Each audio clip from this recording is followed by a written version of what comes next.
नमस्कार, India news Uttar Pradesh Uttarakhand देख रहे हैं आप और आपके साथ मैं हूं हिमांशी नेगी। उत्तर प्रदेश में कड़ाके की ठंड का असर अब जानलेवा होने लगा है।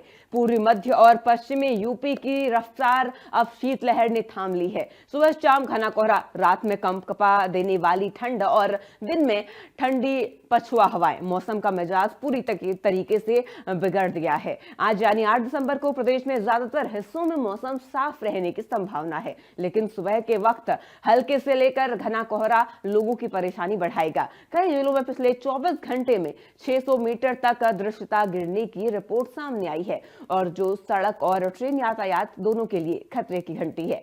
राजधानी लखनऊ में भी सुबह हल्का कोहरा छाए रहने का अनुमान है और दिन में धूप राहत देगी, लेकिन शाम होते ही ठंडी हवाएं गलन बढ़ा देगी। आपको बता दें, आज लखनऊ में न्यूनतम तापमान 11 डिग्री और अधिकतम तापमान 25 डिग्री सेल्सियस रहने का अनुमान है। नोएडा और दिल्ली से सटे इलाके में भी हालात कुछ ऐसे ही बने रहेंगे।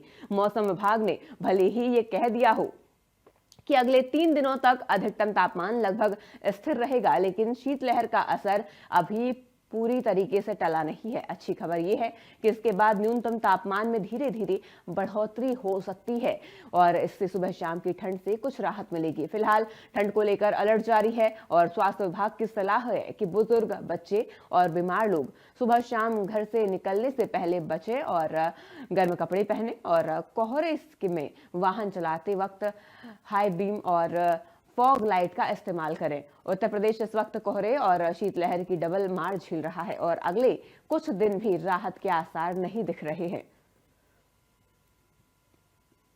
तो भयंकर ठंड अभी प्रदेश भर में देखने को मिल रही है और इस ठंड से बचने के लिए प्रशासन की तरफ से भी अपील की जा रही है।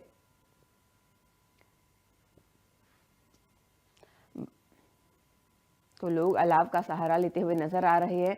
सुबह शाम घना कोहरा भी अब लोगों के लिए परेशानी बढ़ा सकता है। विजिबिलिटी कई जगहों पर 600 मीटर से कम दर्ज की जा रही है। प्रदेश में गलन भरी ठंड ने सारे रिकॉर्ड तोड़ दिए हैं। पहाड़ से लेकर मैदान तक अब सर्दी अपना सतम धारना शुरू कर चुकी है और इस बढ़ते ठंड के साथ ही कोहरा भी बढ़ रहा है। विजिबिलिटी काफी कम हो गई है। लोगों को कई दिक्कतों का सामना करना पड़ रहा है और ऐसे में आने वाले दिनों में तापमान में और गिरावट दर्ज की जा सकती है।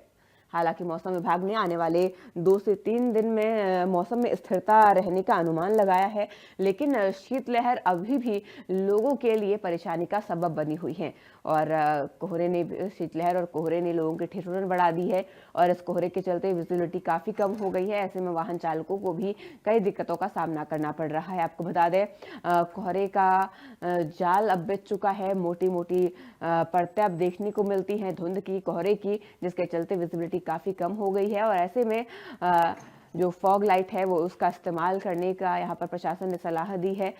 ठंड की डबल अटैक इस वक्त यहाँ पर लोग झेल रहे हैं और रफ्तार पर इस कोहरे की वजह से ब्रेक भी लग चुका है। लोग अलाव का सहारा ले रहे हैं इस ठंड से बचने के लिए।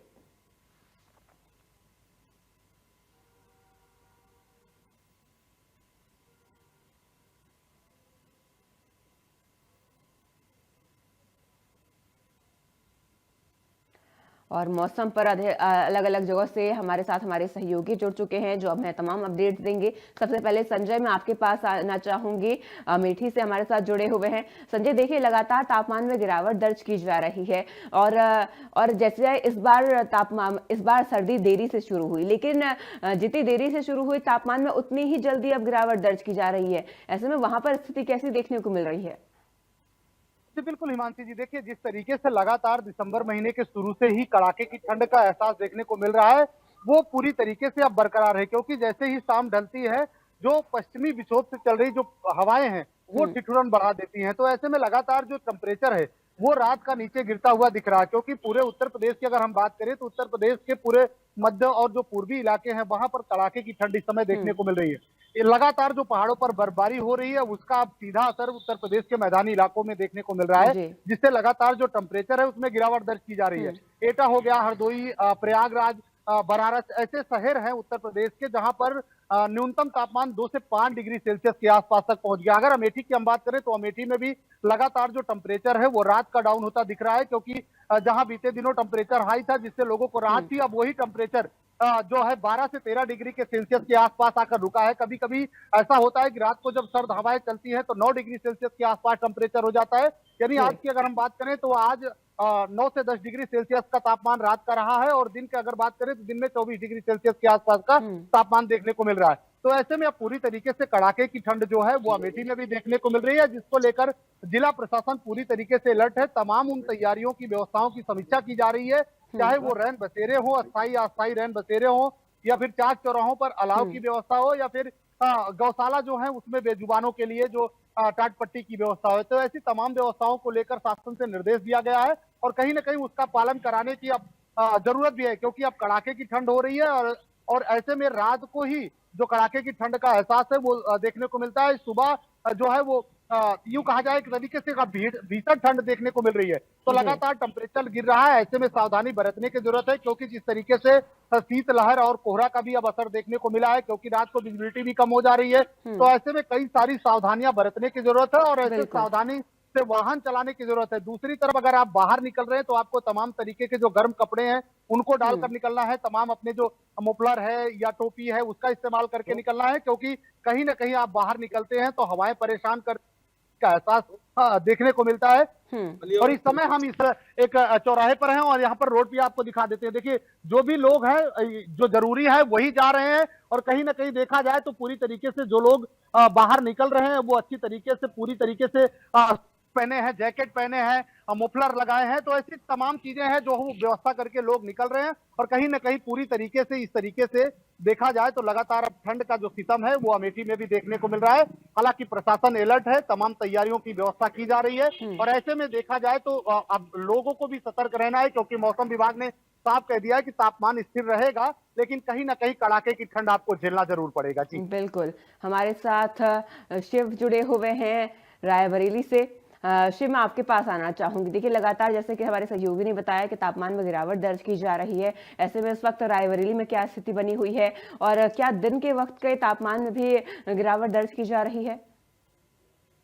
हिमांशी, जिस प्रकार से बीते यूं कहें कि एक सप्ताह से धीरे धीरे जो ठंड और हवा, ठंडी हवाएं, उनका जो यूं कहें कि असर अब देखने को मिल रहा है। अगर दिन के तापमान की बात करें तो दिन में जो थोड़ी सी करीब 10 बजे के बाद और यूं कहें कि 1-2 बजे तक थोड़ी सी धूप थोड़ा सा तेज रहती है। तेज इतना भी तेज नहीं रहती, लेकिन उसका आनंद लोग ले लेते हैं, और जो जानवर होते हैं रात में फिर होते हैं वो भी बाहर आ जाते, थोड़ी राहत मिल जाती है।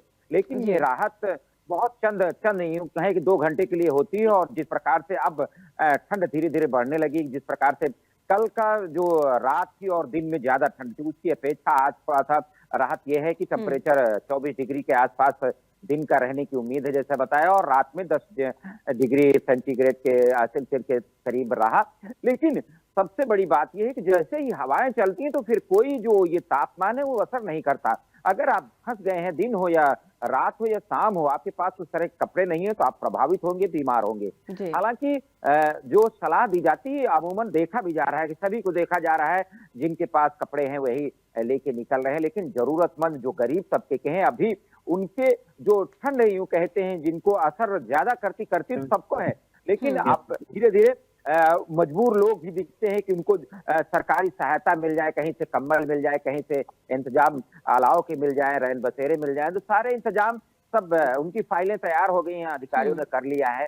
अब धीरे धीरे जो है जो शहरी इलाका है, नगर पालिका क्षेत्र है, नगर पंचायतें हैं, वहां तो अब धीरे धीरे जो अलाव के रैन बसेरे अब बनाए जा रहे हैं। एक बना देंगे, फिर उसका फोटो सेशन होगा, फिर दबाव पड़ेगा, लेकिन ये अमूमन पर्याप्त नहीं होते हैं, क्योंकि लोग निकलते हैं, जरूरतमंद वाले लोग निकलते हैं, बीमार लोग जाते हैं, अस्पतालों में भीड़ रहती है। तो ऐसे में सरकारी व्यवस्थाएं अलग है, लेकिन अब धीरे धीरे जिस प्रकार से सर्दी बढ़ने लगी है और उसमें जब हवाएं, ठंडी हवाएं चलती हैं तो लोगों को परेशान करती हैं, और ऐसी परेशानी में लोग प्रभावित हैं, जनजीवन आम जन प्रभावित है, सभी पशु पक्षी अब धीरे धीरे प्रभावित होंगे। क्योंकि अब ये सबको समझ लेना चाहिए कि टेम्परेचर कभी बढ़ेगा कभी घटेगा, क्योंकि आसमान में कभी धुंध छाए रहती है, और धुंध वो बादल की है या घने कोहरे के या प्रदूषण की, अलग अलग तरह की बात होती है। लेकिन अब उस तरह का अब जो आगे आने वाले दिन हैं उसमें जो सूरज कुछ दिख जाते हैं वो भी नहीं दिखेंगे, क्योंकि कल बीते 2 ही बजे से आसमान में जो सूरज थे वो उतनी तेज नहीं दिखाई पड़ रहे थे। लोग कह रहे थे कि आसमान में बादल है या धुंध है, तो वही असर रहता है पूरे दिन और रात में। हालांकि थोड़ा राहत मिल जाती है, लेकिन रात में आपको राहत नहीं मिल सकती। जैसे ही 4 बजता है सभी जो रोडें, जो सड़कें, वो थोड़ा सा खाली हो जाती हैं, क्योंकि अब शादी ब्याह का सीजन चल रहा तो थोड़ा सा कम हुआ है। अब जरूरत तो उतनी सड़कें जो भरी है नहीं देखे जा रहे हैं, लेकिन एहतियातन जिस प्रकार से कोहरा रात को छा जाता है, धुंध छा जाती है, उससे जो वाहन चल रहे हैं, राहगीर हैं, 2 पहिया 4 पहिया, सबको सावधानी बरतने की जरूरत है। जो जिनको जिम्मेदारी मिली है यातायात विभाग की, बहुत सारी सड़कें हैं उसमें रेडियम पट्टी लगाना है, एक सफेद पट्टी बनती है वो भी बनाई जा रही है। इस तरह के तमाम एहतियात बरते जा रहे हैं। लेकिन अब धीरे धीरे जैसे ही अब यूं कहें, जिस प्रकार से मौसम वैज्ञानिक और मौसम के जानकारों ने बताया है कि अब ठंड धीरे धीरे बढ़ना शुरू हो जाएगी और सबको प्रभावित करेगी। बिल्कुल, अब ठंड धीरे धीरे बढ़ रही है। हमारे साथ हापुड़ से संजय त्यागी जुड़े हुए। संजय, आपके पास आना चाहूंगी। धीरे धीरे ठंड बढ़ रही है, ऐसे में हापुड़ में इस वक्त स्थिति कैसे को दिखने को मिल रही है और क्या मौसम विभाग की तरफ से किसी तरीके का कोई अलर्ट हापुड़ के लिए जारी किया गया है? जी, अगर हापुड़ की बात करें तो इस समय हापुड़ में ठंड पड़नी प्रारंभ हो गई है। और हापुड़ की अगर ठंड की बात करें तो इस समय हवा चल रही है, हवा के साथ साथ धूप भी निकल रही है। और लेकिन हवा के अंदर ठिठुरन अलग ही है, क्योंकि अगर इस समय धूप की बात करें तो धूप का बिल्कुल भी इतना असर नहीं हो रहा है कि वो ठंड को रोक ले, क्योंकि हवा चल रही है और हवा के अंदर ही इस समय ठंड है। और इस समय अगर हम कपड़े नहीं पहनेंगे या लापरवाही करेंगे तो इस समय अपने शरीर के साथ बहुत बड़ा खिलवाड़ करना होगा। रात की अगर टेम्परेचर की बात करें तो रात को टेम्परेचर 8 या 9 के आसपास टेम्परेचर पहुंच जाता है और दिन में लगभग 24 के पास, 30 के पास टेम्परेचर रहता है। जो लोग घरों में रहते हैं या छतों पर बैठते हैं तो उनको धूप का आनंद वो उठा लेते हैं, क्योंकि वो धूप वहां पर उनको आराम से धूप मिलती है, हवा नहीं मिल पाती है। तो ऐसे में जो लोग घरों पर रहते हैं तो वो लोग तो अपनी सेहत का ध्यान रख सकते हैं, लेकिन जो लोग फील्ड में निकलते हैं उनको अपनी सेहत का ध्यान बहुत ज्यादा रखना होगा, अपने आप को बचाना होगा, गर्म कपड़े पहनने होंगे। और ऐसे में अगर लापरवाही करते हैं तो फिर बीमार हो सकते हैं। ऐसे में जितने भी लोग मॉर्निंग वॉक वगैरह के लिए निकलते थे सभी लोगों ने मॉर्निंग वॉक बंद कर दिया, क्योंकि इस समय सुबह काफी तेज हवा चल रही होती है और हवा के अंदर सुनपन होता है और इससे लोग बीमार होने की आशंका ज्यादा होती है। और इस समय सबसे ज्यादा दिक्कत का जो सामना करना पड़ रहा है वो बुजुर्गों को और बच्चों को सामना करना पड़ रहा है। और ऐसे में सबसे ज्यादा देखने को मिल रहा है कि जितने भी आवारा पशु हैं या जो लोग सड़कों पर रहते हैं, कि कहीं कई जगह अभी तक रैन बसेरों का इंतजाम नहीं हो पाया तो वो पूरी पूरी रात अलाव के सहारे अपनी रात काट रहे हैं। ऐसे में अगर ठंड की बात करें तो जो किसान होता है, किसान भी लगभग अगर बात करें तो सुबह बहुत ही जल्दी अपने खेतों में किसान पहुंच जाते थे, लेकिन इस समय भी हम खेतों में मौजूद हैं तो यहाँ पर जो किसान है वो लगभग 12-1 बजे तक अपने खेतों पर आ रहे हैं, क्योंकि जो रात को ठंड पड़ती है और ठंड के साथ साथ काफी ओस पड़ती है और ओस की वजह से जितनी भी फसल होती है और जितने भी रास्ते होते हैं सब वो गीले हो जाते हैं। और ऐसे में किसान कोई भी कार्य नहीं कर पाता है और ऐसे में जब वो कार्य करने की कोशिश भी करता है तो ठिठुरन की वजह से वो बीमार होने की आशंका रहती है। और ऐसे में अपने आप को बचाने के लिए किसान भी लेट ही अपने खेत में इस समय आने शुरू हुए हैं। और ऐसे में अगर बात करें गौशाला हैं या फिर अलग अलग जगह पर रैन बसेरे लगाए जा रहे हैं, गौशालाओं में गायों के ऊपर टाट की बोरियां बांधी जा रही हैं और उनको चारों तरफ से कवर कराया जा रहा है। वहां पर भी अलाव जलाए जाते हैं, क्योंकि रात को ठंड ज्यादा पड़ती है तो ऐसे में पशुओं का भी बीमार होने की आशंका ज्यादा रहती है। और इस समय अगर सबसे ज्यादा बात करें तो हॉस्पिटलों में भी काफी भीड़ मरीजों की देखने को मिल रही है। जितने भी मरीजों की अगर बात करें तो ज्यादातर बुजुर्ग वहां पर पहुंच रहे हैं और बच्चे जो है वो इस समय खांसी और जुकाम के सबसे ज्यादा प्रभाव उन पर पड़ रहे हैं। और ऐसे में अगर डॉक्टरों की भी बात करें, डॉक्टर से भी बात हुई थी तो उनका कहना यह था कि जितने भी बुजुर्ग हैं, बच्चे हैं या इस समय प्रेग्नेंट महिला हैं, उनको अपना विशेष ध्यान रखना होगा और अपने सेहत का विशेष ध्यान रखना होगा। ऐसे में अगर ठंड से बचना है या कोई सी भी बीमारी हो और अपने आप को अगर मजबूत रखना है तो अपनी इम्यूनिटी पावर मजबूत रखनी होगी। अपने खाने पीने पे विशेष ध्यान रखें और अपने आप को ठंड से बचाएं, क्योंकि अगर हम अपने आप को ही बचा के चलेंगे और हमारी इम्यूनिटी पावर अच्छी होगी तो कोई भी बीमारी हो तो हम उससे आराम से लड़ सकते हैं, चाहे वो ठंडी क्यों ना हो। जी संजय, आपके पास मैं आना चाहूंगी। देखिए, लगातार ठिठुरन बढ़ रही है और मैं आपसे ये जानना चाहूंगी जो सबसे ज्यादा प्रभाव है इस बढ़ती ठंड का वो किस वर्ग पर देखने को मिल रहा है, किस पर सबसे ज्यादा ठंड का असर देखने को मिल रहा है? बिल्कुल, जिस तरीके से कड़ाके जी संजय बोलिए। जी बिल्कुल, देखा जाए तो जिस तरीके से अब कड़ाके की ठंड पड़ रही है, उससे कहीं न कहीं चाहे बच्चे हों, बुजुर्ग हों या फिर जो जानवर हैं, उनको इस ठंड का विशेष जो प्रभाव है वो देखने को मिल रहा है। क्योंकि कहीं न कहीं देखा जाए तो जिस तरीके से जो बूढ़े-बुजुर्ग हैं, उनको भी कड़ाके की ठंड का एहसास हो रहा है। बच्चे जब स्कूल जाते हैं तो उनको भी ठंड का एहसास हो रहा है। और दूसरी तरफ अगर देखा जाए तो जो बेजुबान जानवर हैं, चाहे वो गौशाला में हों या फिर गौशाला से बाहर हों, उनको भी कड़ाके की ठंड का एहसास हो रहा है। और साफ हम तस्वीरें कुछ इस जगह पर दिखाना चाहेंगे। देखिए, हम सहयोगी से कहेंगे थोड़ा-सा इधर घूम जाए और लोगों को दिखाए कि देखिए किस तरीके से लोग जो निकल रहे हैं बाहर, और कहीं न कहीं सबके शरीर पर जो जैकेट है या जो टोपी है या मफलर है, वो सारी चीजें आपको देखने को मिल रही है। देखिए, कुछ लोगों से हम बात भी कर लेते हैं कि उनको किस तरीके से इस समय ठंड का जो एहसास है वो देखने को मिल रहा है। देखिए, एक चाचा जी, उनसे बात करते हैं। कैसी ठंड इस समय देख रहे हैं चाचा जी? कब, यानी शाम को भी ठंड होती है या दिन में भी? दिन में तो थोड़ा सा राहत देखने को मिलती होगी ना? हाँ, हाँ रात शाम को ज्यादा ठंडी पड़ती है हाँ। और दिन में कुछ धूप भी है। अच्छा, दिन में धूप से राहत है, लेकिन रात को कड़ाके की ठंड पड़ रही है। हाँ। ये जो हवाएं चल रही है तो सर्द है ना? हाँ, ये सब अच्छा, देखिए एक और भी है, ये पूरी टोपी उपी लगाए हैं। कैसे देख रहे हैं चाचा जी ठंड? ठंड बहुत ज्यादा है। बहुत ज्यादा है। दिन को है या रात को? रात को ठंड ज्यादा है।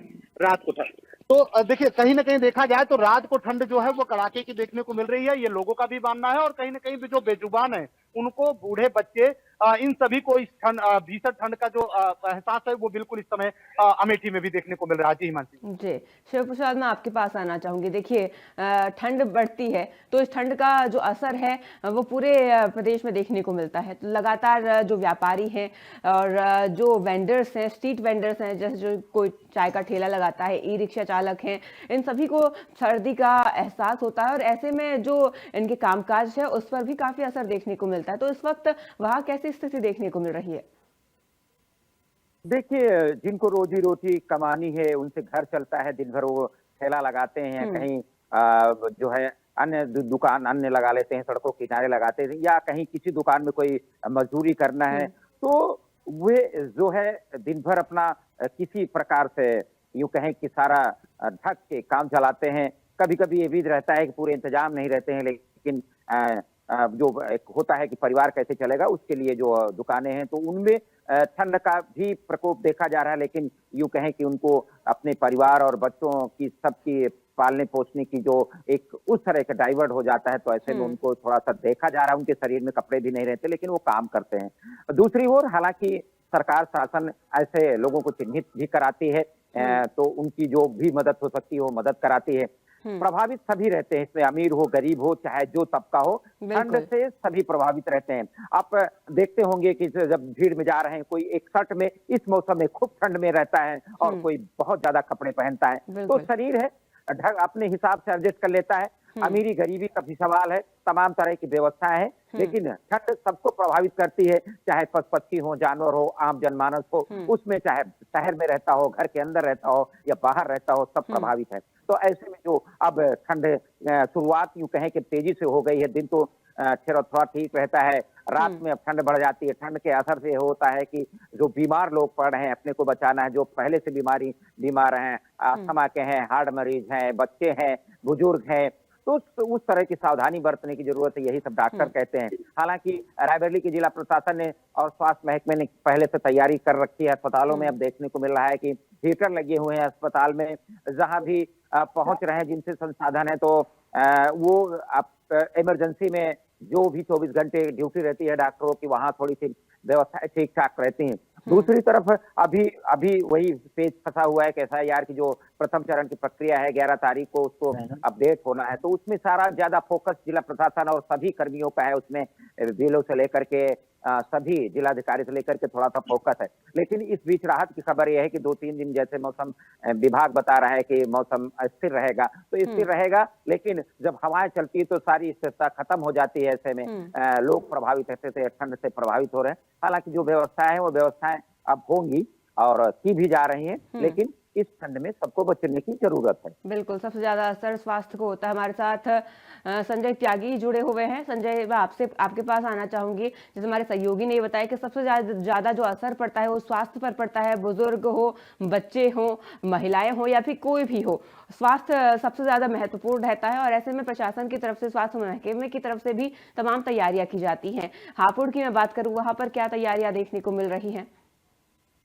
जी, अगर हापुड़ की बात करें तो जगह-जगह इस समय जितने भी रैन बसेरे हैं वो लगाने शुरू कर दिए गए हैं और जहाँ सड़कों पर मेन जो जगह होती हैं, जो सार्वजनिक जगह होती हैं, वहाँ पर अलाव जलाने की भी प्रक्रिया इस समय शुरू कर दी गई है। अगर बात करें तो सबसे ज़्यादा जो ठंड होती है वो गंगा के किनारे पर सबसे ज़्यादा ठंड होती है। वहाँ पर भी इस समय रैन बसेरे लगाने शुरू कर दिए गए हैं। अलावों की जगह-जगह अलाव जलाए जा रहे हैं और जो अब धीरे से जैसे ही अब ठंड बढ़नी शुरू होगी धीरे-धीरे, तो अब जितने भी गरीब लोग हैं उनको कंबल बाँटने शुरू किए जाएँगे और विशेष उनका ध्यान रखा जाएगा कि कोई भी व्यक्ति ठंड में रात को बाहर ना रहे और जितने भी रैन बसेरे हैं सभी को सूचना दे दी गई है कि जो भी कोई भी व्यक्ति है वो रात को आए और रैन बसेरे में आराम से सो सकता है, चाहे उसके पास आधार कार्ड है या नहीं है। बिना आधार कार्ड के बाद भी उस व्यक्ति को रैन बसेरे में रात गुजारने के लिए जगह देनी चाहिए, क्योंकि इस समय अगर बात करें तो ठंड कड़ाके की पड़ रही है और अगर बात करें जिला